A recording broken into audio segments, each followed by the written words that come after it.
Então bora nós.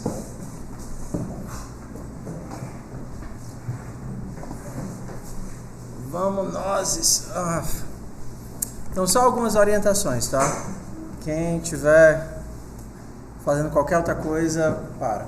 Então, dadas essas realidades, e porque eu descobri que tem gente que ensina muito melhor e mais organizadamente do que eu, tá certo? O material, a referência da aula de hoje vão ser essas aulas 2, 3 e 4 desse link que nós temos das aulas do Guanabara. O cara é muito bom. Eu descobri que eu não ensinava nada quando eu assisti a aula dele. Disse, caramba, eu aprendi. Cadê? Abre. Por que não abre? Tá tentando abrir. Não, mas vocês conhecem, tá? Então, eu vou passar de forma tranquila esse conteúdo agora, mas vocês ficam na responsabilidade de assistir, né? Ele é bem metódico, bem passo a passo. E nós vamos fazer algumas das atividades que são propostas para esses 3 dias de 3 aulas, ok? Outra coisa que eu encontrei também muito bom foi esse, deixa eu abrir aqui. Foram essas aulas sobre o Git. Cadê? Abre. Por que não está abrindo nada? Por que você não está abrindo? Que são bem curtinhas e eu gostei muito. Então, se você, por acaso, faltou esses dias, ou ficou desorientado, ou teve alguma dificuldade e ainda não pegou o jeito, tudo aquilo que nós fizemos e falamos na aula está colocado em vídeos.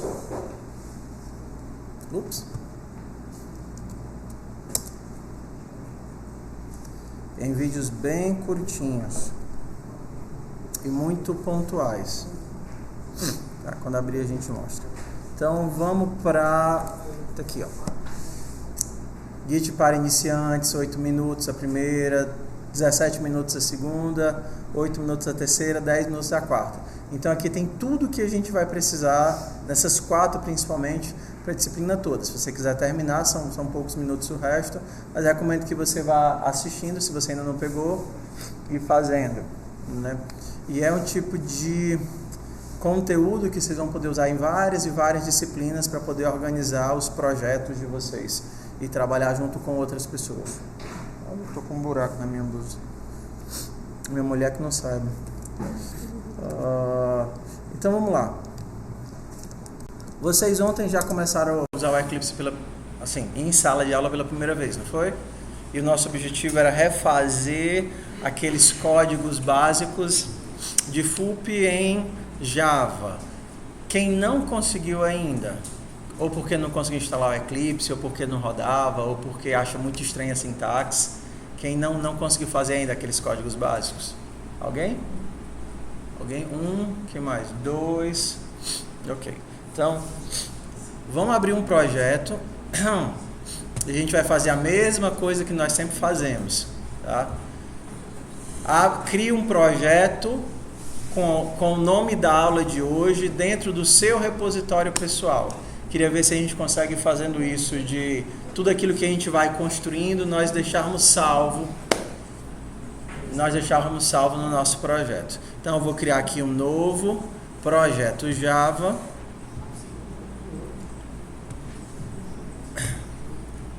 Vou criar uma pasta chamada S02E02 classes e vou criar um projeto aqui dentro. Olá pessoal, como vocês vieram? Ele voltou e fez o segundo round, né? Sentem aí.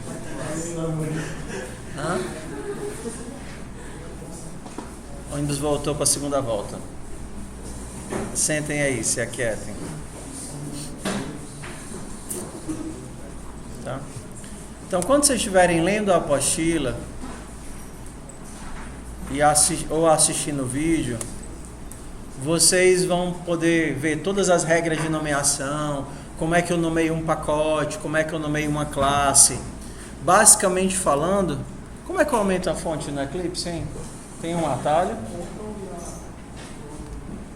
Não, no Eclipse não. Também não. O Eclipse é chato. É.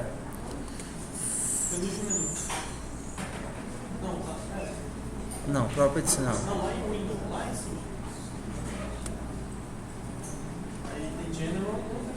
Aqui. Appearance.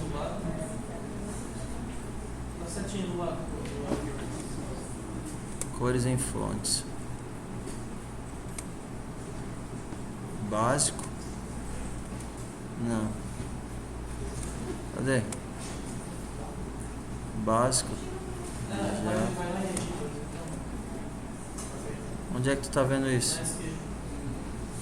Esquerda, editores. Não.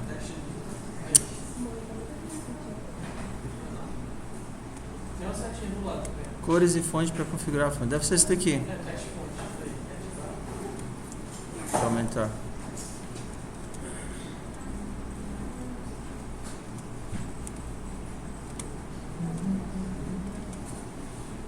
Pronto, acho que melhorou, né? Ok. Se você tem dificuldade de enxergar, porque quebrou o óculos ou alguma coisa assim, senta na frente. De vez em quando eu vejo um aluno assim, lá no final, apertando os olhinhos, ele diz, é porque eu quebrei meu óculos. E por que tu senta no final? Tá? Então vamos lá. Algumas orientações básicas só para a gente não deixar batido. O Java, ele tem uma organização que não é uma organização como em pastas.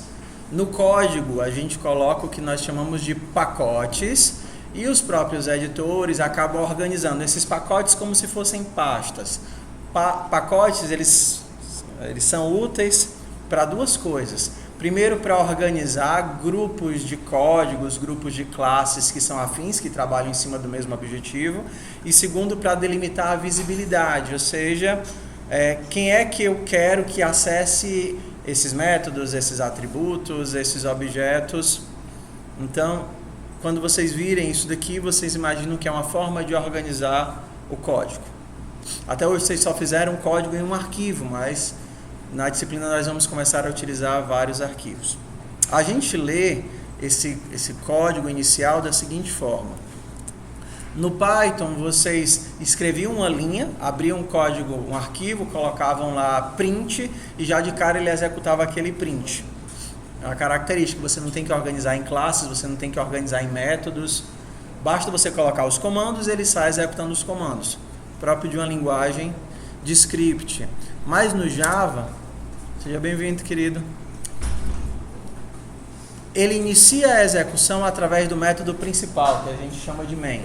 Então, através do método principal é que ele começa a execução. Esse método principal, lendo isso daqui, ele não tem retorno. Ele simplesmente executa algo, por isso que a gente disse que ele é void. Esse método principal, ele não precisa de um objeto. Daqui a pouco a gente vai para o conceito de classe e objeto. Por isso que ele é estático. E esse método principal pode ser acessado de qualquer lugar, por isso que ele é público. É o método principal, que não tem retorno, que não precisa de um objeto e que pode ser executado de qualquer lugar. Por isso que ele é público. Depois a gente vai passo a passo cada um deles, mas só você saber o que é que essas palavrinhas significam. E esse método principal, ele está em uma classe, que é a classe de controle. No Java, quando vocês estiverem assistindo o vídeo lá, passo a passo, e lendo a apostila, vocês vão ver que Java ele tem algumas convenções. A primeira é, o nome da classe deve sempre começar em maiúsculo, ok? E o segundo, o nome da classe pública, semana que vem a gente vai ver sobre os modificadores de acesso. O nome da classe pública deve ser o mesmo nome do arquivo. Então, se o teu arquivo é controller.java, o nome da tua classe é controller. Se você for tentar colocar um outro nome aqui, aí ele já vai dizer, ei. Aí ele bota aqui um sinalzinho vermelho. Cada classe pública tem que ter o seu próprio arquivo. Porque ele está dizendo, ei, você está criando uma classe controller com C maiúscula. Ela é pública, ela tem que ter o arquivo dela. Aí você, não. Ela é essa daqui. Então eu tenho que usar o C maiúsculo. O primeiro erro que pode acontecer é esse erro de nome. Tá? Então, como a gente ainda não vai criar classes, mas só se familiarizar com a forma de criar variáveis, laços, ifs, prints, o scanner fica para outro dia, a gente tem que, as variáveis aqui tem tipos. Então eu posso ter um A que recebe 0, um float B que recebe 4.5, F, porque em Java é mais fácil usar o double, um char C que recebe X, um string D que recebe pterodáctilo, outro tipo de classe primitivo, né? Esses daqui são os principais, tá? Booleano é boolean em Java. Boolean é que recebe true, tá? Então essa é a descrição básica dos tipos. Os ifs, diferente do Python, eles precisam das chaves. Então no Python você podia assim, se A for maior do que 4, então print A é maior que 4. Não é assim? Só que aqui não, aqui nós precisamos obrigatoriamente das chaves. Se A for maior do que 4. E a marcação de escopo, que no Python é uma obrigação da indentação, aqui ela é feita com os parênteses, as chaves, desculpa. Outra coisa é que no final de todos os comandos, a gente tem que ter um ponto e vírgula. Vocês querem que eu sente para sair do meio do quadro? Tá. Seja bem-vindo, querido. Final de todos os comandos a gente tem que ter um ponto e vírgula. Agora atenção, um if ele não é um comando.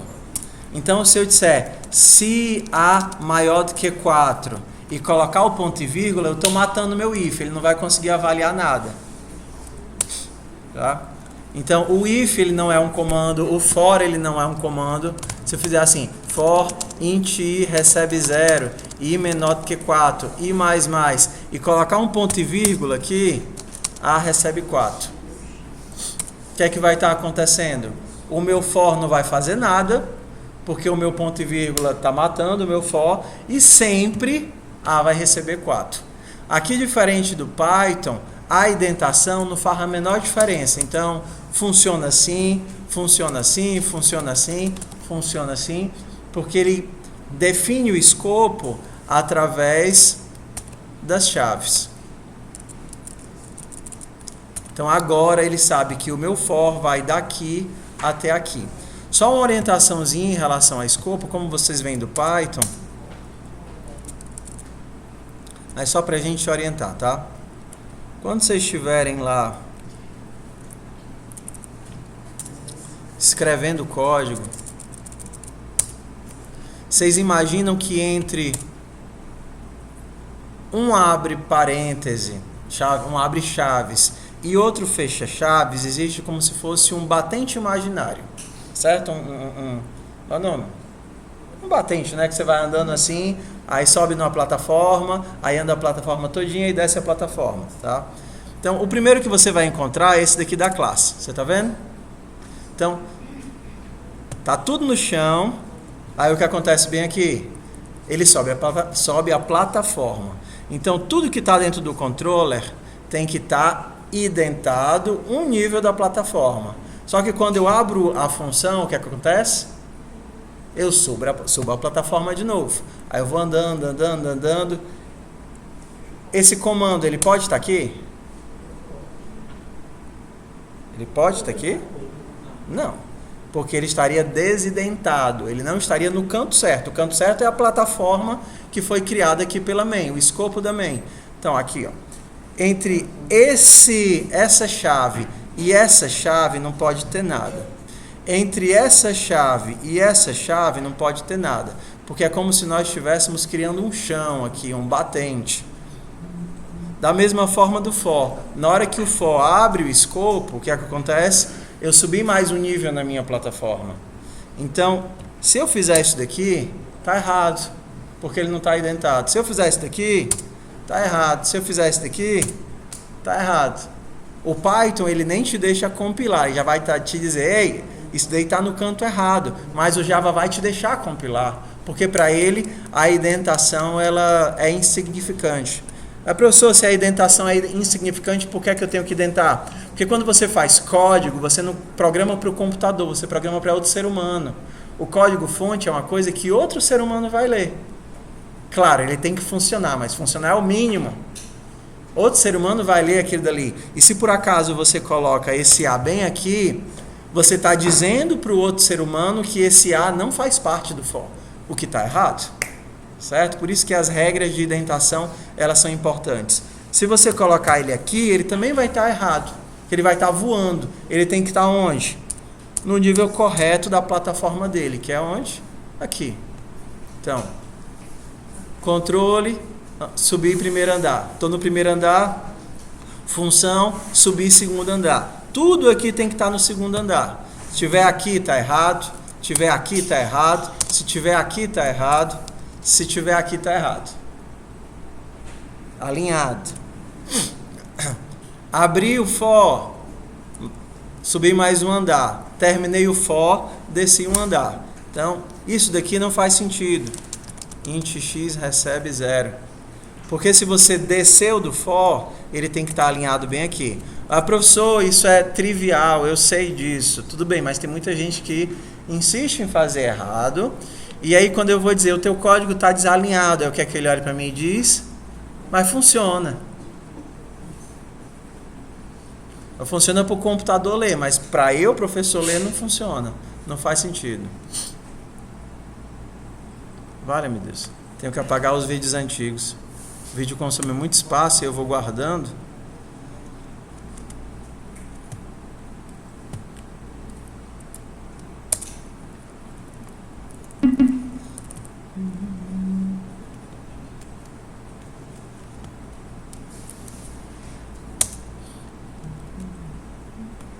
Certo? Então, o primeiro cuidado que vocês têm que ter é com a indentação.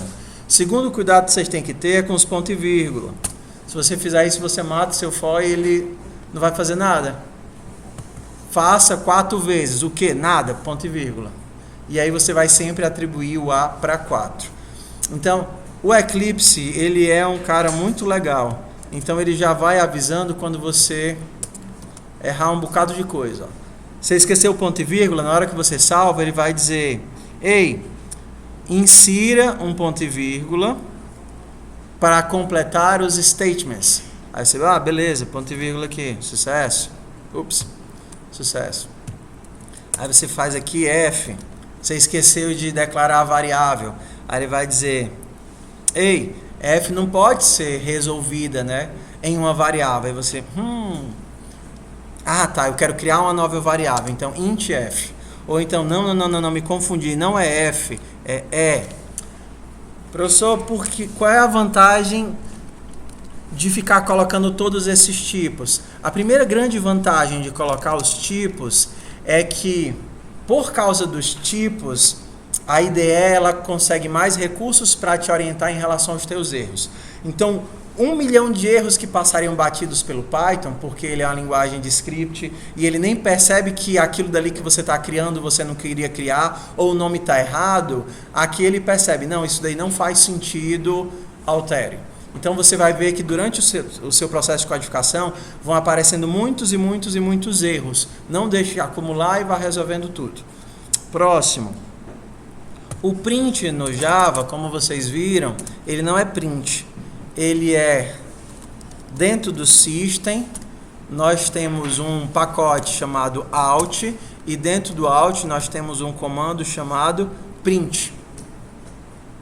Se você quiser que ele coloque uma linha no final, uma quebra de linha, seria o print ln. A professor, o comando feio, grande, Por isso que todas as IDEs normalmente vão ter um atalho para quase tudo isso. Então, se você tiver, por exemplo, no Eclipse, seria um sysout. Aí você dá um Ctrl espaço e ele completa. Se você está no IntelliJ, seria um salt. Se você tiver no NetBeans, vai ter alguma coisa, como eu não uso NetBeans, eu não sei decorado. Hã? Salt também, porque ele faz System Out. Ok? Você quiser fazer a main, em todos eles vai ter alguma coisa. Por exemplo, se você digitar main e der um Ctrl Alt, ele vai perguntar: por acaso é um método main que você deseja? E você, sim. Em relação ao autocomplete, de todas as IDEs, a mais super ultra power é o IntelliJ, porque ele entende onde você está e, por exemplo, ele não deixaria... aqui também, ó, já tem é mais inteligente.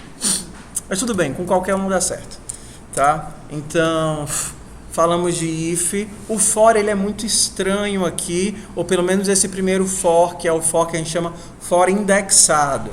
Porque até então você tinha string nomes em Python, né? A gente faria como? Nomes recebe banana, maçã, uva. Frutas recebe frutas, banana, maçã, uva. Isso não tem ponto e vírgula não, né? Isso daqui é em Python. Em Java, vetores, nós vamos ter dois tipos. O vetor cru, que a gente diria, olha, frutas, ele é um vetor de strings. Então ele não é só uma string, ele é um vetor de strings. E o conteúdo dele vai ser entre colchetes: banana, maçã e uva. Comentários no Python era hashtag ou então esse triple, aspa dupla tripla, aspa dupla tripla, aspa dupla tripla. Como? Tanto faz. No Java, no Python tanto faz. Para fazer um multiline, né? Um comentário multiline. No C e no Java, o comentário de linha é barra. E o comentário de bloco é contra barra asterisco, asterisco contra barra. Tá?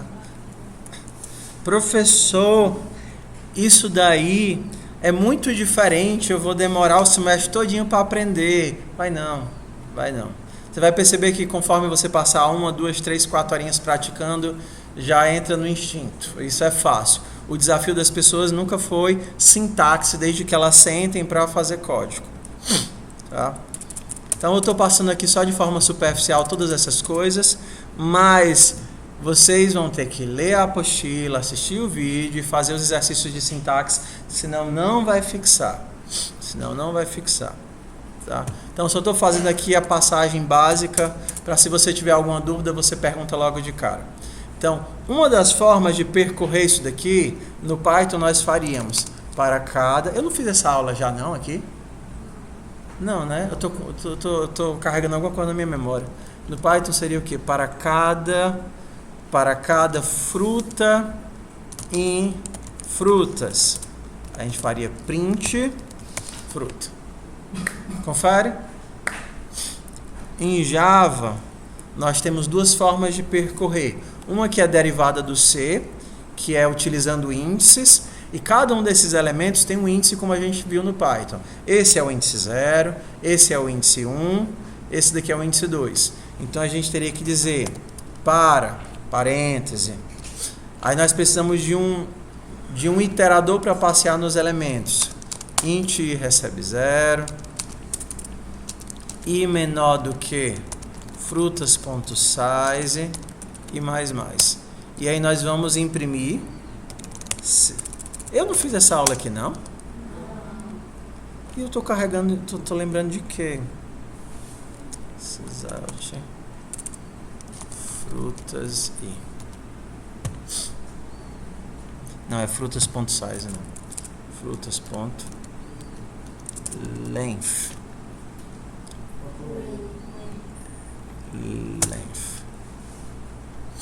Frutas.length.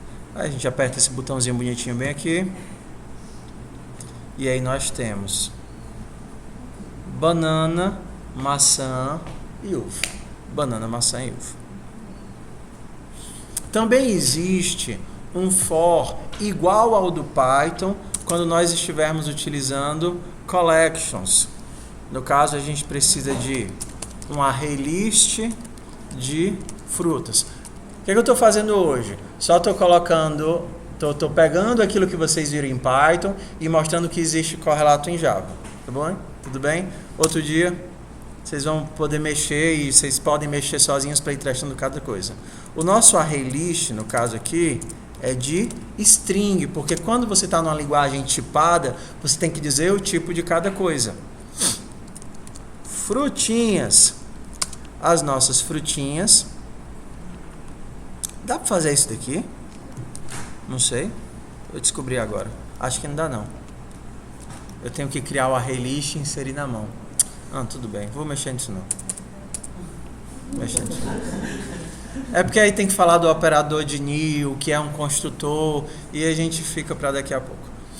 Tudo bem, pessoal? Mais ou menos vocês viram que são as mesmas coisas que nós tínhamos. A gente tinha o for, a gente continua tendo for. A gente tinha o if, a gente continua tendo if.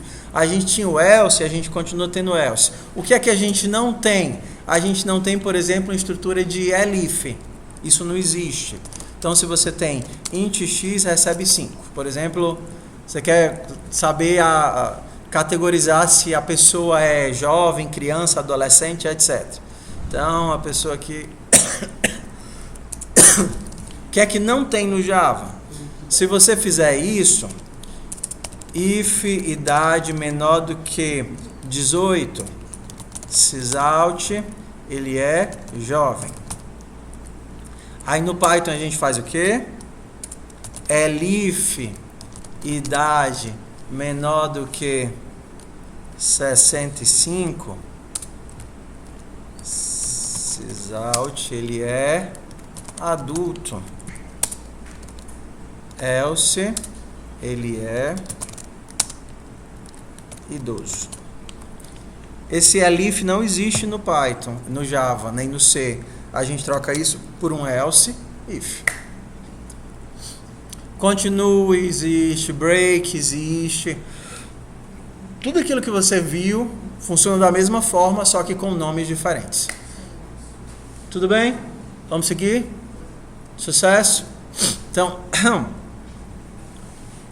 você vai assistir aqueles vídeos 2, 3 e 4, que são correspondentes à aula de hoje, e a gente entra no conceito de classe e objeto.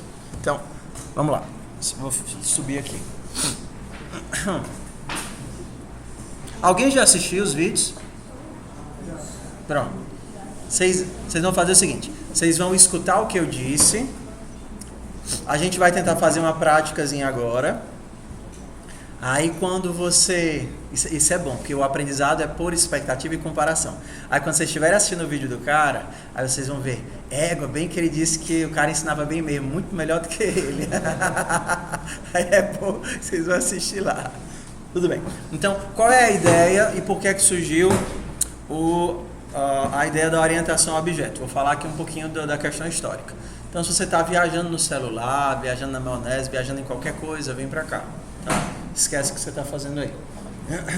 Então vamos lá, vamos entender como foi a história da programação. Então, historicamente, nós começamos com o código procedural, lá principalmente linguagem C, pouquinho antes linguagem Assembler, e na hora que o C foi criado, basicamente quase tudo era escrito em C, e tudo que vocês utilizam hoje, né, sistemas operacionais, browsers, tudo que envolve alto desempenho, ainda é feito em C ou C++, que é uma linguagem compilada, gera código nativo, tem como você criar uma otimização muito maior. E o que foi que aconteceu?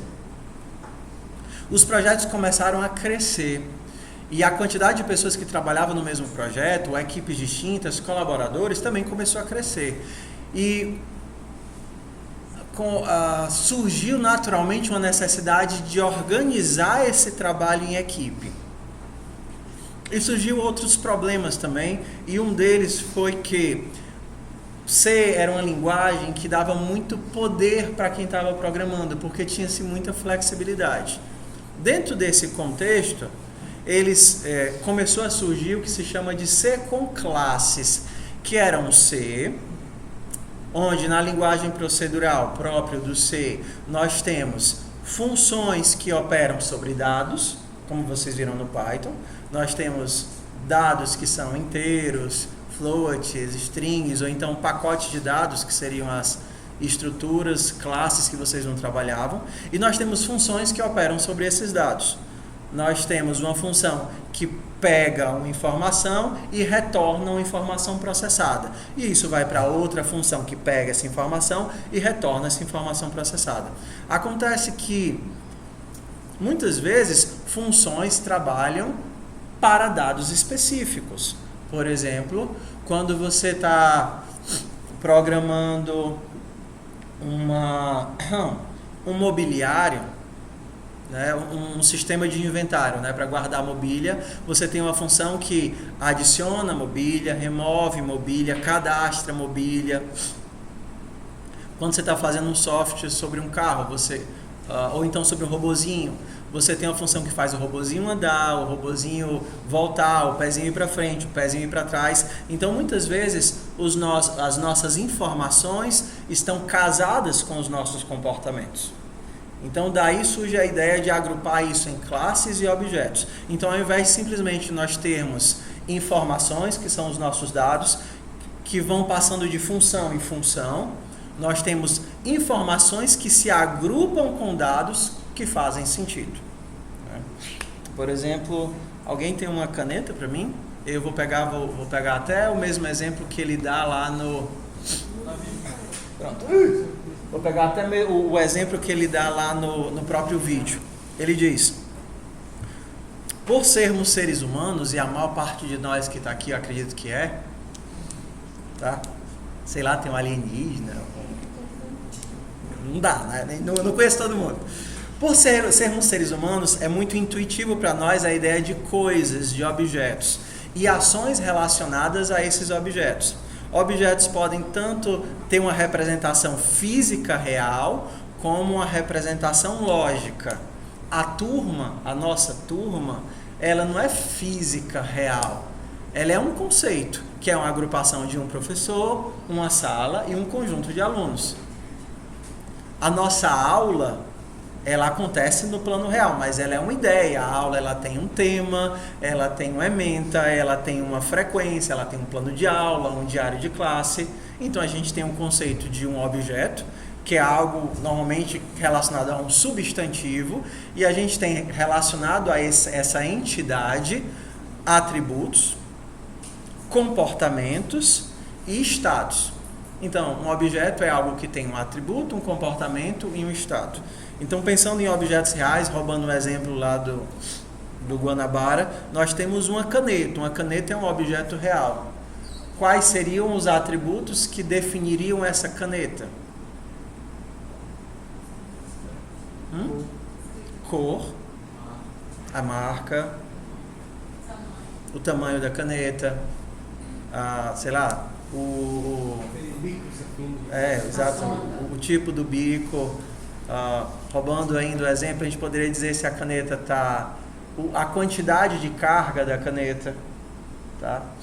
Então, tudo isso são atributos que definem o estado da caneta. Duas canetas iguais terão... tu tem outra dessa ou não?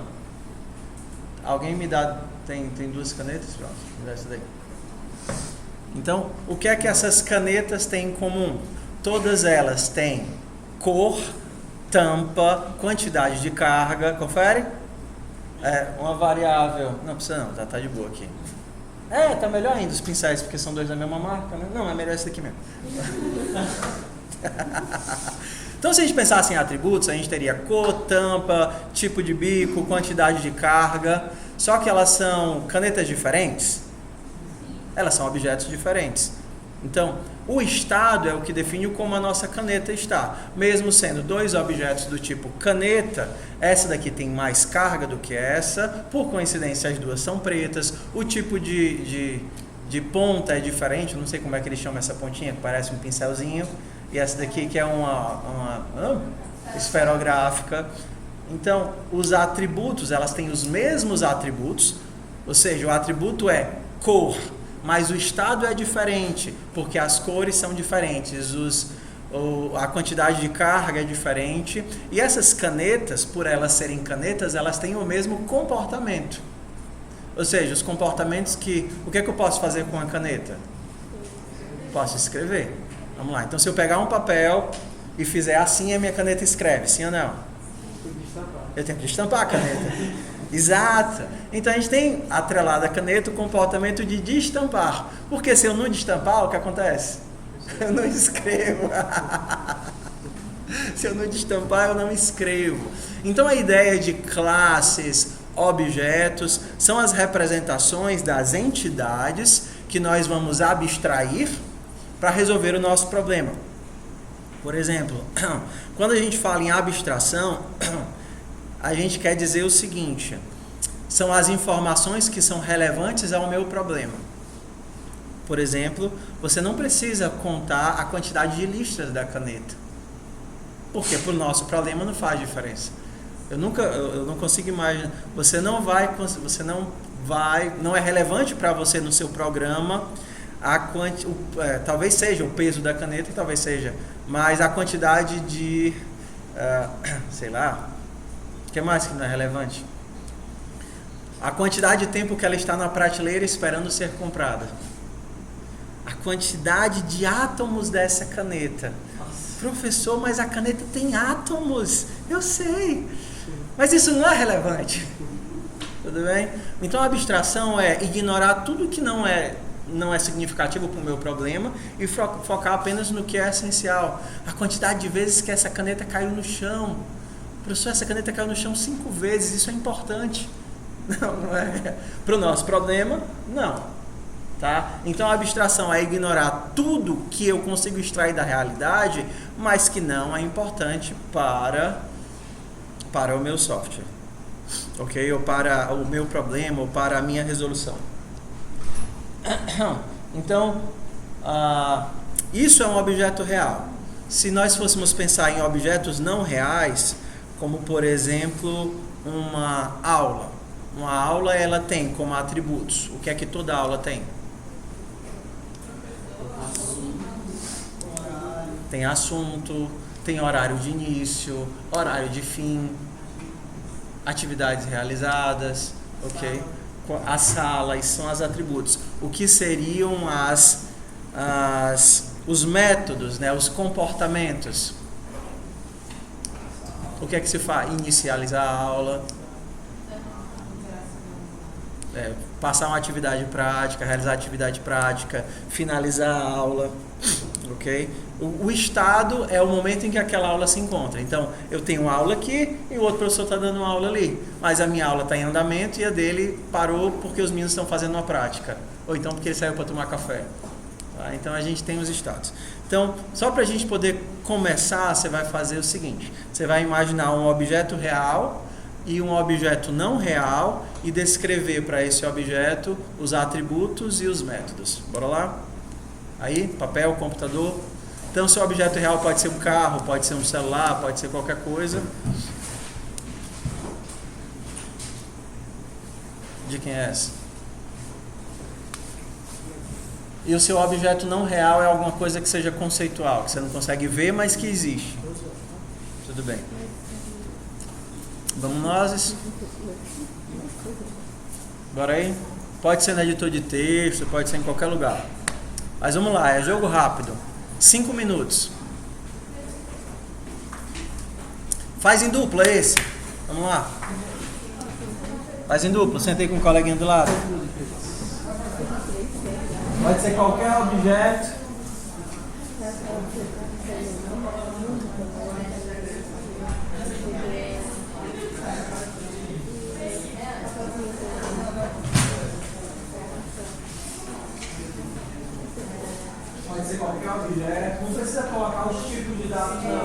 só quero que você dê nome.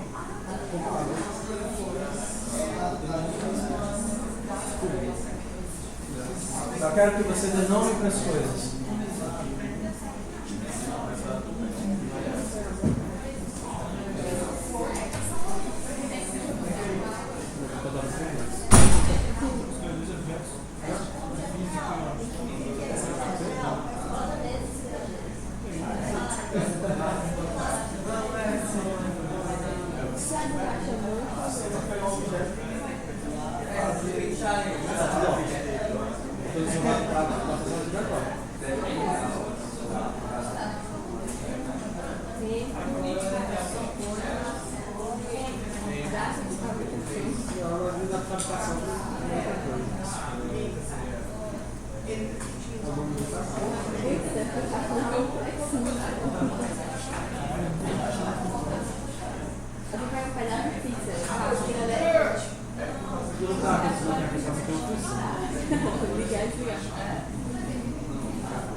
Deu certo? Criaram o que vocês? Eu não sei se meu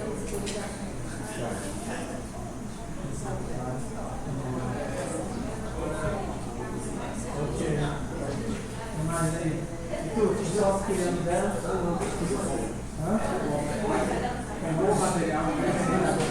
E o que é que o copo faz?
Vamos nós aqui, ó.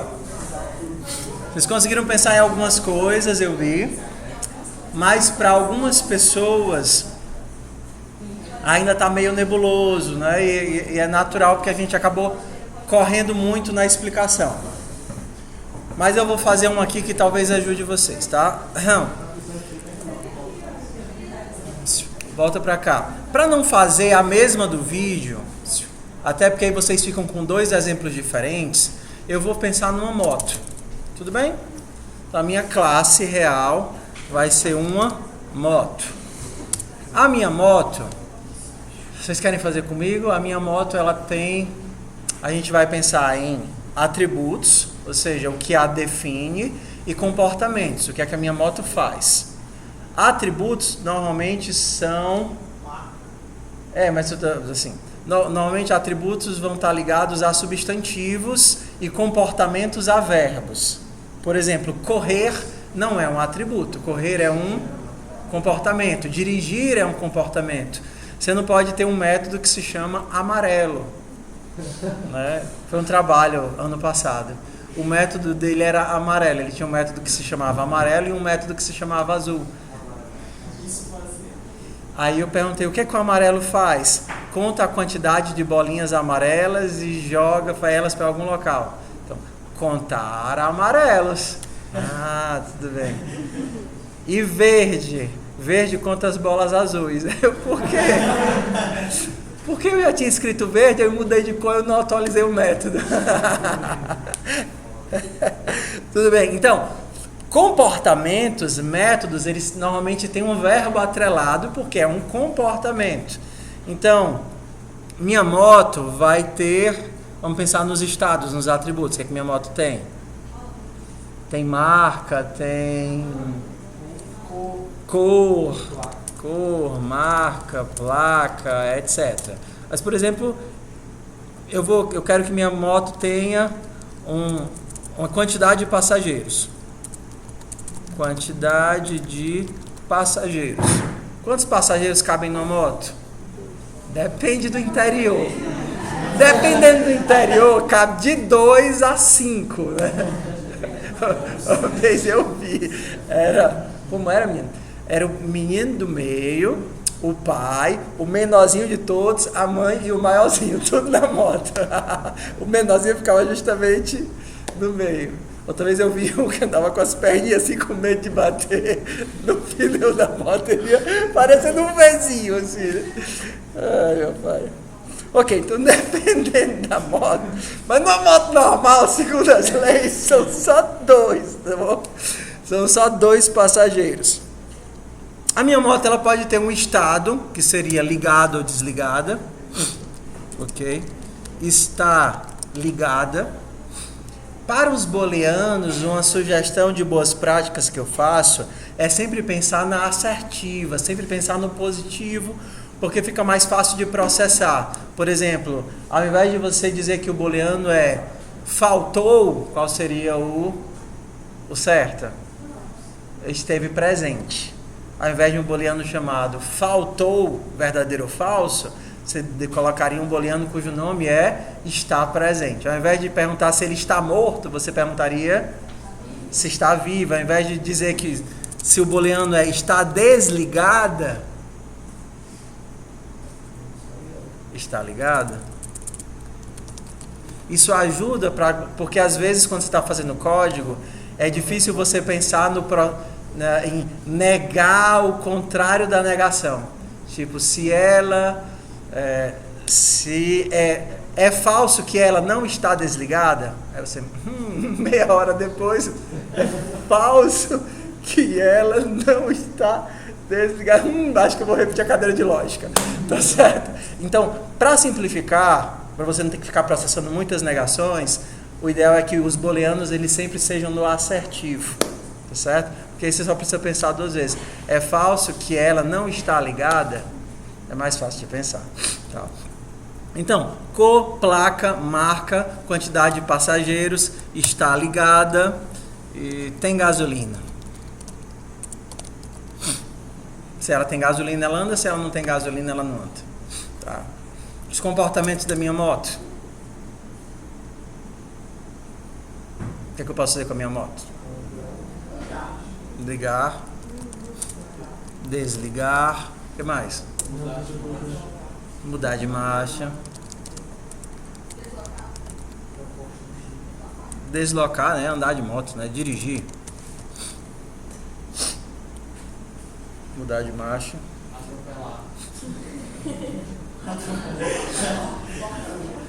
Se for um gato, pode.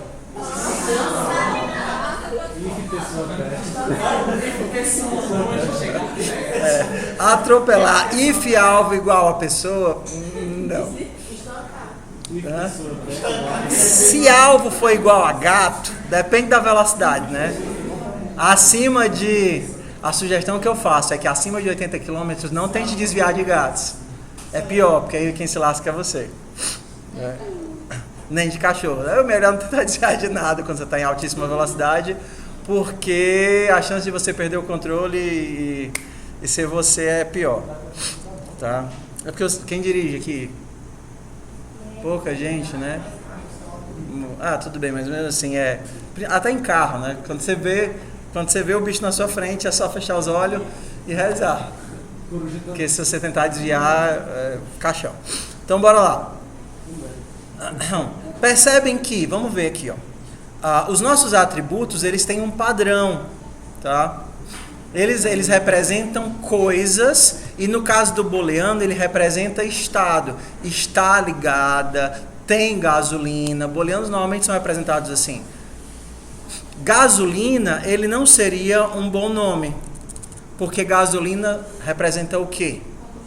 Mas tudo bem, a quantidade de combustível, e se ele tem gasolina, fica dúbio, concorda? Então, por exemplo, quantidade de gasolina, aí você sabe que você está falando da quantidade de gasolina.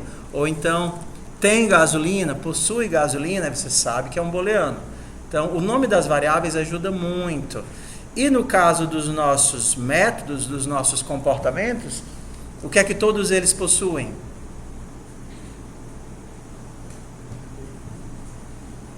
Verbos. Todos eles representam ações. Não faz sentido você ter uma ação que é amarelo. Tudo bem. Mas, por exemplo, você pode dizer que a ação é ticket. Faz sentido isso? É óbvio que faz. É pagar o ticket do estacionamento. É óbvio que não faz. Tá? Então, professor, se eu confundir a gente, professor. Brincadeira. Então, se você não entende o que é que aquele nome está dizendo, pense mais, procure um nome melhor, porque os nomes devem representar o que eles fazem. Tá? Quando a gente vai agora, vamos criar uma moto, colocar a nossa moto para andar? Tá? Então eu vou me livrar de tudo que eu não preciso para o meu comportamento. O que é que eu quero? Eu quero poder, na minha moto, embarcar pessoas, subir na moto, embarcar ou desembarcar. Embarcar.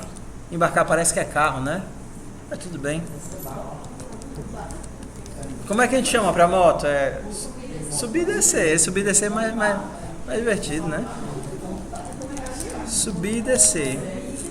É porque parece que a moto está subindo e descendo, e não a pessoa está subindo na moto. Montar e desmontar. Pronto, sucesso. Pronto.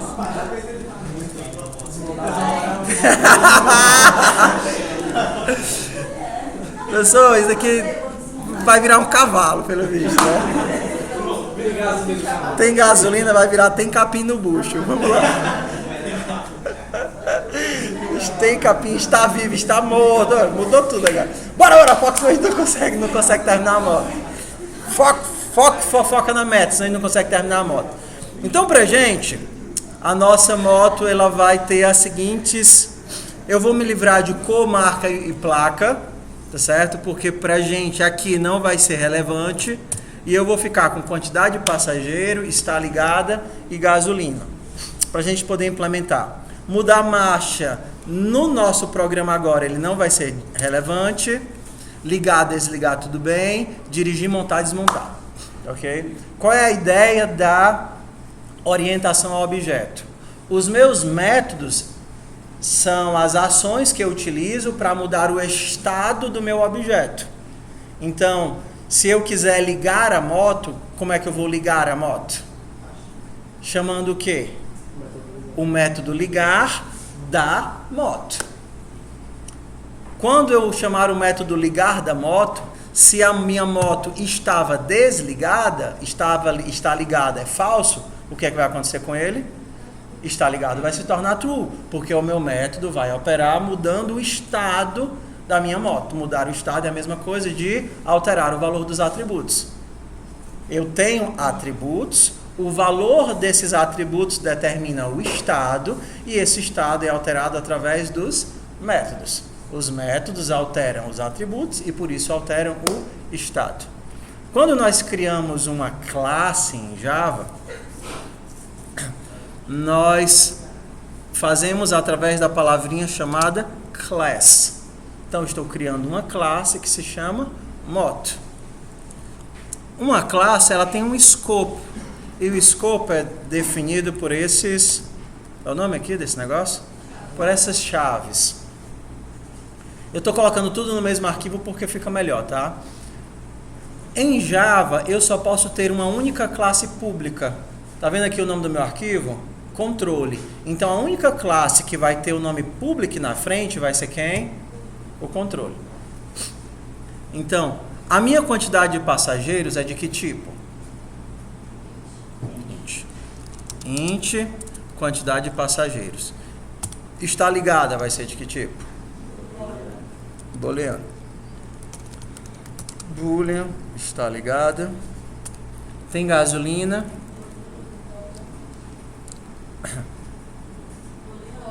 Booleano. Float. Desculpa. É que eu queria colocar a quantidade de gasolina no tanque, mas vamos deixar mais simples, tá? Booleano. Tem gasolina.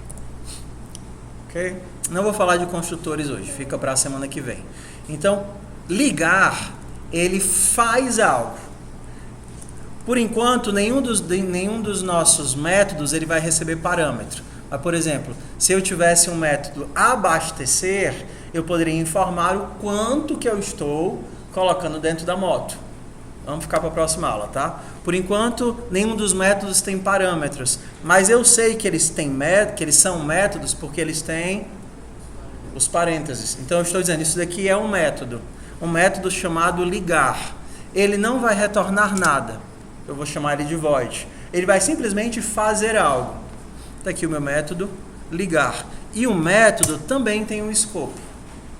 O que é que o meu método ligar faz? Ele tenta ligar. Dá para ligar uma coisa que já está ligada? Não. Então eu vou fazer assim, ó. Se não está, se this ponto está ligada. Você lembra do self do Python? Vocês nunca usaram classes no Python não, né? Tudo bem. Dá para fazer sem o this? Dá? Acho que dá. No Python não dá. Se não está ligada, ou então, em outra linguagem, né? Se está ligada for falso, não. Se está ligada for verdade, se já estiver ligada, eu consigo ligar? Não. Então eu vou avisar. Salt já está ligada. E aí eu retorno. Vocês já usaram retorno dentro de função void, sim? Tudo bem, né? Então, se já está ligada, não tem o que fazer, já está ligada. Se ele sobreviveu a esse if, ou seja, se ele não caiu nesse return, é porque ele está desligado. Isso daqui é redundante, tá certo? Se está ligada, recebe true, é igual a true. Porque se está ligada é true, ele automaticamente entra dentro do if. Concorda? Se está ligada é verdade, ele automaticamente entra dentro do if, porque o if está verificando se é verdade. Então você precisa dizer, se está ligada foi igual a true. Tá? Então, se ela saiu do if é porque ela não está ligada. Como é que eu faço para ligar? Está ligada, recebe true. Eu vou dar um sysout aqui, ligando a moto. Ok? Como é que seria, utilizando essa mesma lógica, o método desligar? Escreve aí rapidinho. Só o método desligar no teu computador, vai.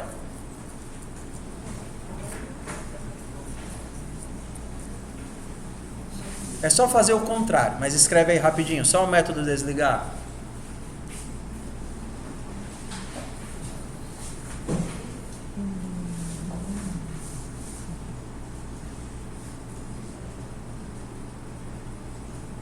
Deixa eu sair do meio, né?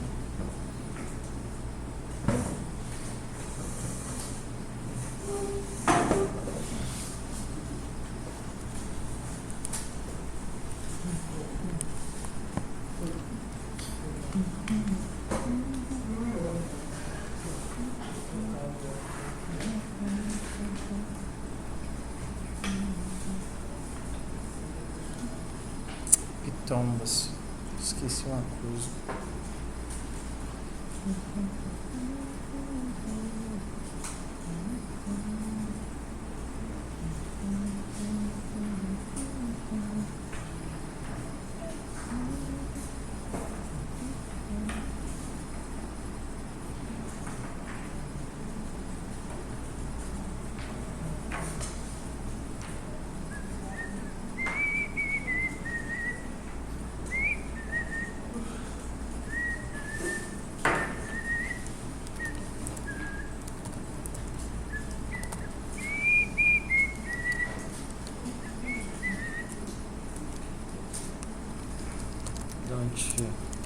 Pad.com/. O nosso é o elefante ou o papagaio? Papagaio, né? Nosso Launchpad. Pronto. Se vocês quiserem, o código está lá no papagaio. Launchpad papagaio, o código que eu estou fazendo agora.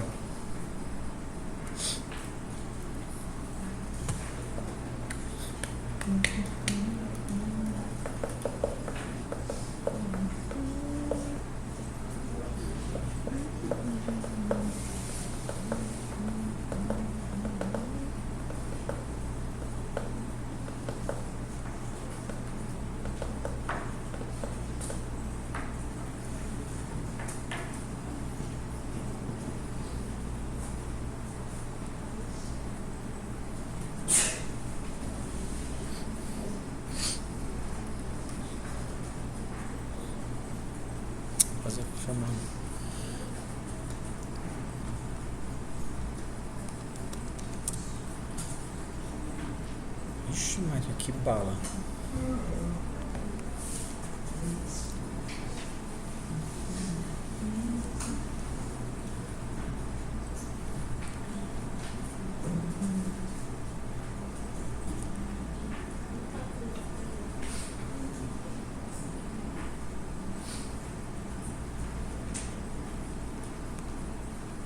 Não tem hoje. Então, pessoal, nosso horário tá passando do ponto. Vocês vão ficar com a seguinte tarefa de casa, tá? Eu esqueci completamente de fazer a nossa planilha de pontos, mas hoje mesmo eu envio para vocês, tá certo? Aí vocês abrem a planilha, vai ter o nome de vocês e vocês marcam que fizeram a atividade que a gente pediu na semana passada, tudo bem? E aí para a semana que vem, vocês vão pegar alguns desses objetos que vocês criaram ou inventar qualquer um, e aí com a ajuda da aula que vocês vão assistir lá da videoaula e disso que eu vou mandar para vocês hoje, vocês vão fazer o próprio objeto de vocês. Então eu vou fazer aqui rapidinho, vocês vão ficar com esse vídeo para a gente pegar depois, mas acompanha comigo a lógica aqui, tá certo? Em 10 minutos a gente consegue fazer. Então, tá. Desligar seria o contrário. Desligar também é um método, mas que não retorna nada. Só que para desligar, eu tenho que verificar se ela já está desligada. Então, ó, se ela não está ligada, moto já está desligada. Ou então, se ela está ligada, eu coloco está ligada, recebe falso. E agora eu posso colocar desligando a moto. Como é que a gente utiliza os nossos métodos que nós fizemos? Para utilizar os nossos métodos, a gente tem que vir aqui na main, porque é onde o código começa o fluxo de execução. E agora eu posso, a partir das minhas classes, ou seja, isso daqui é o molde da moto, da mesma forma que eu tenho um molde, uma máquina que faz as canetas, eu tenho uma máquina que faz motos. Mas a máquina que faz moto não é a moto que é feita. Uma coisa é a máquina que faz a caneta, outra coisa é a caneta. O que vocês estão vendo aqui é a máquina que faz a moto. A nossa moto que a gente pensou. Mas já tem alguma moto criada? Não. Eu vou criar motos explicitamente. Se eu tivesse em Python, eu faria o seguinte esquema. Moto 1 recebe moto. Se eu tivesse em Python, eu escreveria assim. O nome da minha variável é moto 1. E o tipo dela, ela é uma moto. Só que em Java eu vou fazer assim, ó. A minha moto que se chama moto 1 é uma nova moto. A minha moto 1 é um objeto da classe moto, que eu criei quando eu dei esse nova moto. E agora eu posso utilizar a minha moto. Moto 1 ponto ligar, moto 1 ponto desligar. O que é para aparecer quando eu fizer isso? Não. Ela começa desligada? Vamos definir aqui os atributos dela.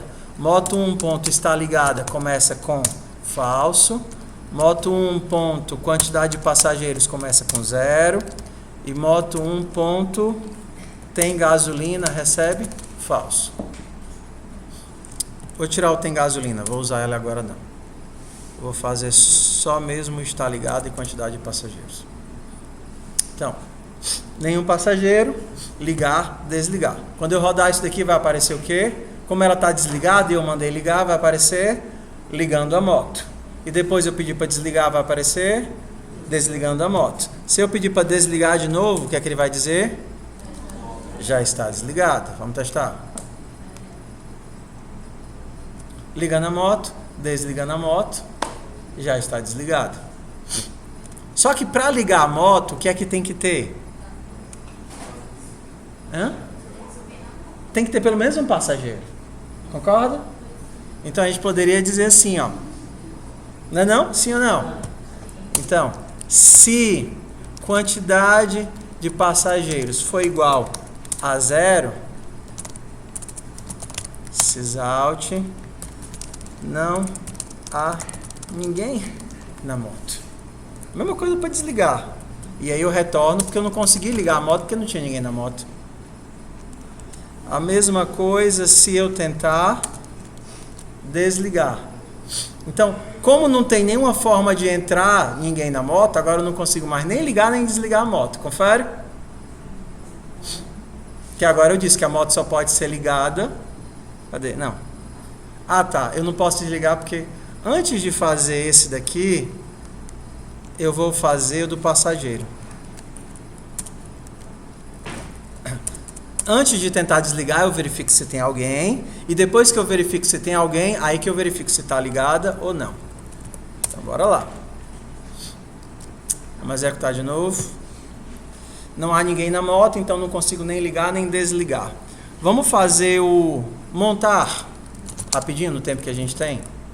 Como é que eu faço o montar na moto? O que é que muda na minha moto? Quantidade de passageiros. Só que é infinito, tipo no interior? Não, né? Qual é o limite? Se quantidade de passageiros for menor do que 2, então quantidade menor ou igual não. Porque se já for 2 e eu permitir que ele adicione mais 1, aí vão ficar 3. Eu só adiciono mais 1 se for menor do que 2. Se quantidade de passageiros for menor do que 2, ou seja, 0 ou 1, então quantidade de passageiros mais 1, ou então como acontece também no Java, mais, que vocês vão encontrar. A mesma coisa. Eu prefiro o modo Python de C. Mais 1.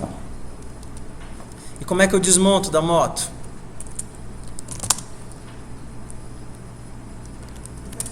Oi. Poderia botar menor ou igual a 2, não? Não, porque se for igual a 2 e eu somar mais 1, vão ficar 3. Mas precisa desse somar mais 1. Como é que eu vou adicionar uma pessoa na moto? Ok. Se por acaso já tiverem 2, vamos colocar aqui. Então vamos colocar aqui os comandos para a gente poder acompanhar. Sysout.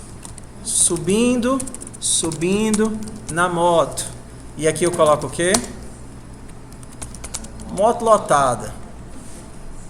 E para desmontar, o que é que eu faço? Quais são os testes que eu tenho? Em que casos eu posso desmontar alguém? Se tiver alguém, então, se quantidade de passageiros for maior do que 0, tem alguém na moto? Então, quantidade de passageiros menor igual não, porque se for igual a 0 e eu tirar 1, fica negativo. Eu só posso tirar se tiver alguém. Então, tirei algum, sysout, descendo da moto. Desmontando, montando, não, descendo. Tô no cavalo, não, desce. Tudo bem, a gente muda depois. Bora, que eu só tenho mais 3 minutos. Se não o quê? Moto vazia. Moto lotada. Moto vazia. Vamos ver se a gente consegue ligar a moto agora. Então, do jeito que eu rodar aqui, vai aparecer o quê? Não há ninguém na moto. E não há ninguém na moto. Só que agora eu vou fazer o quê? Moto 1 ponto montar. Quando eu montar, eu consigo ligar. E consigo desligar, sim ou não? E aí no final a pessoa desmonta. Moto 1 ponto. Desmontar. Então, será que está tudo sucesso aqui? Subiu na moto, ligou a moto, andou, que a gente não implementou ainda, desligou a moto, desceu da moto. Beleza?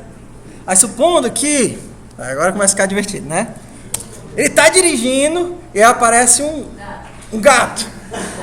Aí ele pensa, entre o gato e eu, nenhum dos dois. Aí ele joga a moto para um lado e pula para o outro para salvar o gato. Tudo bem? Então ele desmonta. Moto 1 ponto desmontar. Antes de descer, o que é que vai acontecer? Aí não vai desligar, a moto vai seguir sem ele. Não, que é isso, fez. Que é isso, então a moto vai. Ó, ele desce da moto com a moto em movimento. E aí eu mando desligar, não dá para desligar porque não tem ninguém na moto. E eu mando desmontar, não dá para desmontar porque. Só que agora o gato vai subir da moto. Não, brincadeira, vamos lá. Ok, então o que é que eu quero que vocês façam? Então vocês vão dar asas à imaginação de vocês E vamos começar essa brincadeira de dar corpo para o método. Aí vocês podem imaginar o objeto que for e ficar brincando com esse lance de alterar atributo através dos métodos. Aí vocês podem, por exemplo, partindo da moto, vocês podem pensar em dirigir. Para dirigir tem que ter gasolina, sei lá, dirigir gasta gasolina. Ou então vocês podem pegar o exemplo da caneta. A caneta só risca se ela tiver destampada. Ou então, vocês que gostam de gato, né, você pode alimentar o gato. O gato pode ter uma quantidade de comida na barriga. Se você botar mais de comida do que pode, o gato explode. Entendeu? Gosto. Adoro. A minha dúvida é se eu gosto mais deles assados ou cozidos. Brincadeira, pessoal. Minha mulher odeia essa piada. Odeia. Ela adora gato, ela odeia essa piada. Eu faço mesmo só para implicar. Vamos lá. Até me desconcentrei agora. Chamada. Angélica. Pessoal, se vocês olharem lá no README, tem as atividades de hoje, ó. Atividades para vocês fazerem para casa. Escolha 2 objetos reais e 2 objetos virtuais, que a gente começou a fazer aqui, lembra? Descreva os atributos e métodos. Agora eu acho que vai ficar mais fácil vocês entenderem o que é atributo e método. Aí vocês sobrem para a pasta de vocês do Git. Se vocês quiserem fazer no papel, vocês batem a foto e sobem. Tudo bem? E aí você vai escolher um desses objetos e classes e tentar fazer o que nós fizemos hoje, que é criar um código que roda para essa tua moto, caneta, gato, preá, urubu, dinossauro, que vocês quiserem. E aí vocês sobem também para o Git. Professor, eu vou fazer no celular. Tudo bem. Quando você chegar... vocês podem bater a foto, quando você chegar aqui, você sobe sua foto para o Git, mas eu queria que a gente realmente estivesse registrando o trabalho que a gente faz. Tudo bem? Esse código vai para o repositório da disciplina e agora a gente vai para a chamada. Angélica Maria. Isso vai de ontem e de hoje, tá certo? Ela veio ontem? Tá. Antônio João. Flávio Galvão. Veio ontem. Gabriel Leitão. Heron. Hiltenberg. Não veio ontem. Tá. Igor Barbosa. Igor da Silva. Qual? Tá, tudo bem. 0 representa que você tá aqui. Eu lanço as faltas, aqui é invertido. Eles não sabiam que a lógica é o contrário, então fizeram assim errado. Gerlen. João Marcos. Ele entrou agora, né? Aurivânio. Davidson. Lucas Amorim. José Nery. Kaique. Karen. Laís. Laisa. Letícia. Letícia Mirella. Lucas Rodrigues. Luiz Felipe. Marcos Vitor. Luiz, tu vieste ontem? Ok. Marcos Vitor. Ok. E aí, Marcos Vitor? Maria José. Marli. Naile. É assim? Naili, desculpa, tá? Eu ainda vou errar umas 4 vezes, mas eu prometo que eu vou me esforçar. Sara? Sara não tá aqui hoje. Thaís? Tudo bem. E Thaís Matos? Tá aqui, Thaís Matos? Não? Pessoal, comecinho da disciplina é crítico, então não vamos ficar sem fazer, por favor. Tudo bem? É crítico, esse comecinho é crítico. Faz bem, e aí o resto do semestre é muito melhor.